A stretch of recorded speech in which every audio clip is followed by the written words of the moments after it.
Assalamualaikum dear students, welcome to the Dr. Abdullah Academy, the most powerful physics series of the year। Students, आज का जो हमारा topic है वो बहुत ही इंपॉर्टेंट है इनर्शिया के बारे में, जो कि न्यूटन ने अपना कॉन्सेप्ट दिया था फर्स्ट लॉ ऑफ मोशन में। इसको आज हम कवर करेंगे इंशाल्लाह। बहुत ही इंपॉर्टेंट है ये, आपने इसको अच्छी तरह से कवर करना है। तो ये जो इनर्शिया का टॉपिक है, इसके अंदर बेसिकली हमारे माइंड में क्वेश्चन रेज होता है कि इनर्शिया क्या है। तो इनर्शिया स्टूडेंट किसी भी बॉडी की वो नेचुरल प्रॉपर्टी होता है जिसके तहत वो अपनी जो मौजूदा जो उसकी सिचुएशन है उसको सस्टेन रखता है, उसको बरकरार रखता है। अगर कोई जिस्म रेस्ट की हालत में है तो वो रेस्ट ही हालत में ही रहना चाहेगा, और अगर कोई जिस्म मूवमेंट में है तो वो मूवमेंट में ही रहना चाहेगा जब तक इसके ऊपर कोई भी बैरूनी जो फोर्स है वो ना लगे। अब न्यूटन ने इस जो कॉन्सेप्ट है, इस कॉन्सेप्ट को उसने अपने फर्स्ट लॉ ऑफ मोशन में बयान किया है। इसी वजह से न्यूटन का जो पहला कानून है या जो न्यूटन का पहला लॉ है उस हरकत के बारे में, यानी Newton first law of motion को अक्सर जो है वो लॉ ऑफ इनर्शिया भी कहा जाता है। इसका मतलब ये हुआ कि जब तक किसी जिस्म पर बाहर से फोर्स ना लगाई जाए तो वो अपनी जो उसकी असली हालत है उसको चेंज नहीं करेगा। यही वजह है स्टूडेंट के भारी जो अजसाम होते हैं उनको हरकत में लाना या उनकी जो हरकत को रोकना, मोशन को रोकना बहुत ज़्यादा मुश्किल होता है, क्योंकि इनके अंदर जो इनर्शिया है वो ज़्यादा मौजूद होता है। आप सब ने स्टूडेंट रोज़मर्रा ज़िंदगी में इनर्शिया को कई बार महसूस किया होगा। मिसाल के तौर पर जब आप चलती बस में बैठे हैं और ड्राइवर जो है वो अचानक से ब्रेक लगाए तो आप आगे की तरफ झुक जाते हैं। क्यों? क्योंकि आपका जो जिस्म है पहले हरकत में था और वो चाहता था कि वो हरकत में ही रहे, यानी हरकत को बरकरार रखना चाहता था, और यही इनर्शिया है। इसी तरह जब जो बस रेस्ट में होती है और ड्राइवर अचानक से स्पीड के साथ गाड़ी को स्टार्ट करता है तो आप जो है वो पीछे को ऐसे झुक जाते हैं। तो क्योंकि आपकी जो बॉडी थी वो रेस्ट में थी और आपकी बॉडी रेस्ट में ही रहना चाह रही थी, तो जब मूवमेंट हुई तो जब गाड़ी आगे को मूव करेगी अचानक से तो जो बॉडी है वो पीछे की जानिब झुक जाएगी, क्योंकि बॉडी जो है वो पहले रेस्ट में थी, वो रेस्ट में ही रहना चाह रही थी। तो इसी वजह से उसको थोड़ा स्टेबल होने में थोड़ा सा टाइम लगेगा, तो फिर बॉडी जो है वो स्टेबल हो जाएगी। तो यही हमें स्टूडेंट ये कॉन्सेप्ट जो है बताएगा इनर्शिया। हम इसे पूरे टॉपिक के अंदर एक एक लाइन पढ़ेंगे और समझेंगे कि जो इनर्शिया है वो क्या होता है, और ये जो बुक है, बुक का जो टॉपिक है वो इनर्शिया को किस तरह से एक्सप्लेन करेगा। तो चलिए इस टॉपिक को स्टार्ट करते हैं और इसकी वन बाय वन लाइन को स्टडी करते हैं। बिस्मिल्लाहिर्रहमानिर्रहीम। A net force is required to change the velocity of object, यानी किसी जिस्म की जो स्पीड है उसको बदलने के लिए एक ख़ास जो पावर है या जो एक ख़ास नेट फोर्स है वो दरकार होती है, वो चाहिए होती है। इसका मतलब है कि अगर कोई जिस्म जो है रेस्ट में है तो वो रेस्ट में ही रहेगा, और अगर वो मूवमेंट में है तो वो अपनी मोशन को ही बरकरार रखेगा जब तक हम इसके ऊपर कोई फ्री फोर्स ना लगाएं। जैसा कि स्टूडेंट एक फुटबॉल है वो ज़मीन पर पड़ी हुई है, वो अपनी जगह से खुद नहीं हिलेगी जब तक आप जो है वो इसे जो पाँव से किक ना करें।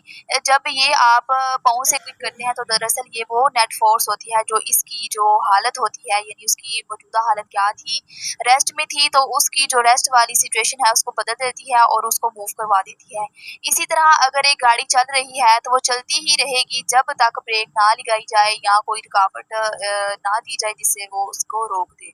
For instance a net force may cause a bicycle to pick up speed quickly. मिसाल के तौर पर जो एक बाइसाइकिल है, अगर उस पर फोर्स लगाई जाए तो वो फौरन जो है वो तेजी से मूव करना शुरू हो जाता है।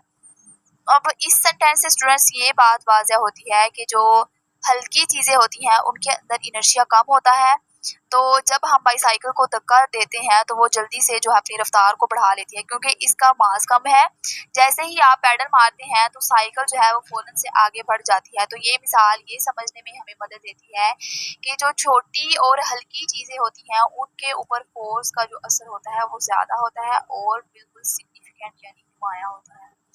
But when the same force is applied to a truck, लेकिन वैसी ही से फोर्स जो हमने बाईसाइकिल के ऊपर लगाई थी वही फोर्स अगर हम ट्रक के ऊपर लगाएंगे तो क्या उसका कोई असर नज़र आएगा?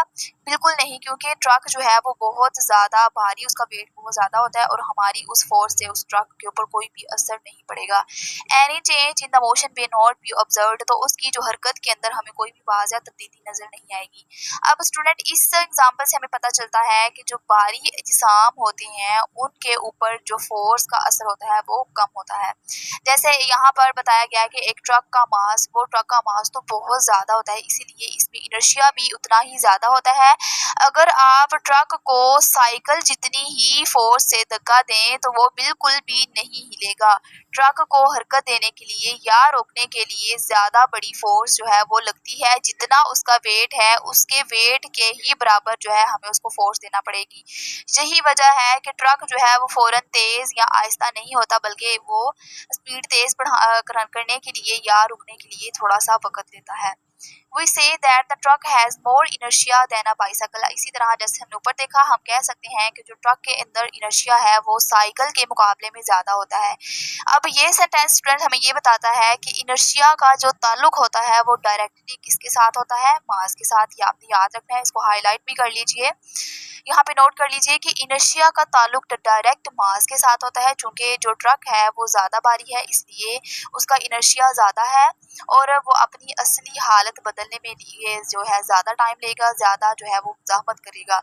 यानी जितना ज़्यादा मास होगा उतना ज़्यादा इनर्शिया भी ज़्यादा होगा। इसी तरह हम ये नतीजा निकाल सकते हैं कि ट्रक के अंदर साइकिल के मुकाबले में जो है इनर्शिया कहीं ज़्यादा या बहुत ज़्यादा होगा।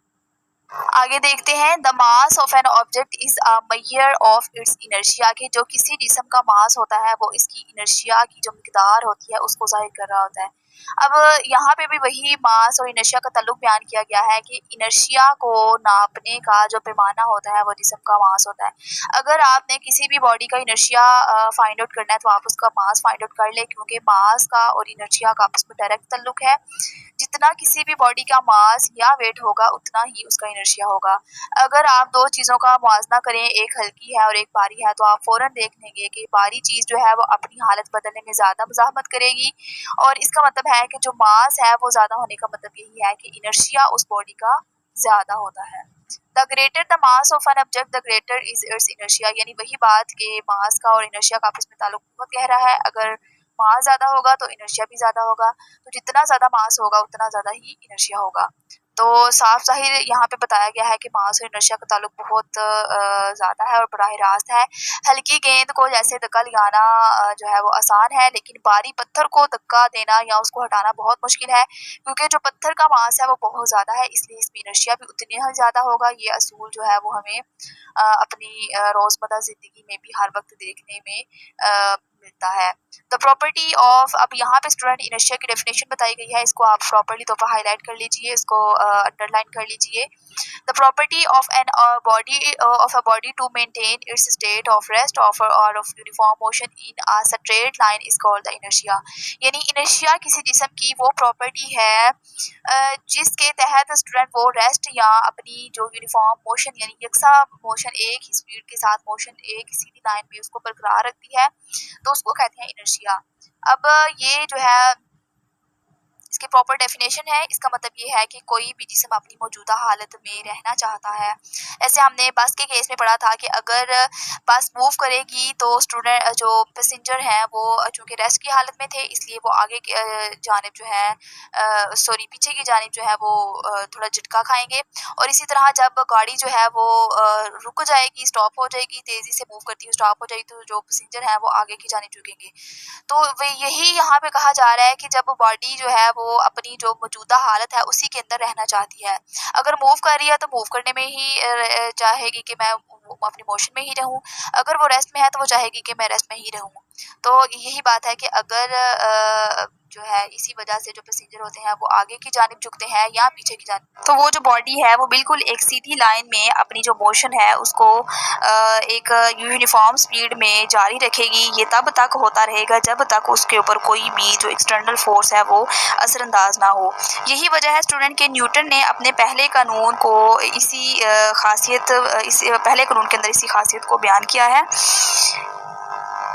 आगे देखते हैं, as a result of the role of inertia in Newton first law, this law is sometime called as law of inertia. वही बात कि चूँकि जो न्यूटन का पहला कानून है उसके अंदर इनर्शिया के बारे में ही ज़्यादातर बयान किया गया है और फर्स्ट लॉ ऑफ मोशन में ज़्यादातर जो रोल है वो इनर्शिया का ही है, इसीलिए इसको बाज़ औक़ात हम जो है लॉ ऑफ इनर्शिया भी कहते हैं। तो ये थी हमारी लास्ट लाइन इस टॉपिक की, जिसके अंदर वो बता रहा है कि न्यूटन का जो पहला कानून है उसको कानून इनर्शिया यानी लॉ ऑफ इनर्शिया भी कहा जाता है। वजह ये है कि पहला जो यहाँ पे जो फर्स्ट लॉ है मोशन का, वो इनर्शिया ही की वजाहत कर रहा होता है, यानी जो किसी भी जो जिस्म की मज़ाहमत को समझाए बगैर जो है पहला कानून समझा ही नहीं जा सकता। इसीलिए ये दोनों हैं वो एक दूसरे के साथ जुड़े हुए होते हैं, एक दूसरे के साथ लिंक्ड होते हैं, इसीलिए इसको फर्स्ट लॉ ऑफ मोशन भी कहा जा सकता है और लॉ ऑफ इनर्शिया भी कहा जाता है। ये दोनों जो है न्यूटन के फर्स्ट लॉ ऑफ मोशन की ही जो है उसको एक्सप्लेन कर रहे होते हैं। तो स्टूडेंट ये था हमारा आज का टॉपिक, जिसके अंदर हमने Newton first law of motion को डिटेल में लॉ ऑफ इनर्शिया को डिटेल में हमने पढ़ा। आई होप कि आपको ये वाला जो टॉपिक है वो अच्छे से क्लियर हो गया होगा कि जो लॉ ऑफ इनर्शिया है वो क्या होता है और न्यूटन का जो फर्स्ट लॉ ऑफ मोशन है उसके अंदर इसका क्या रोल होता है। तो इसको अच्छे तरीके से समझिए, इसके एक एक कॉन्सेप्ट को क्लियर कीजिए। कोई भी कॉन्सेप्ट आपका क्लियर रह गया हो तो आप कमेंट सेक्शन में पूछ सकते हैं। अगर वीडियो आपको अच्छी लगी हुई तो आप अपने दोस्तों के साथ शेयर कीजिए और इस वीडियो को लाइक कीजिए, कमेंट कीजिए और अपने दोस्तों के साथ शेयर कीजिए। मिलते हैं नेक्स्ट वीडियो में जो कि हमारी होगी सेकंड लॉ ऑफ मोशन के ऊपर। तब तक के लिए अपना ख्याल रखिए। अल्लाह हाफिज़।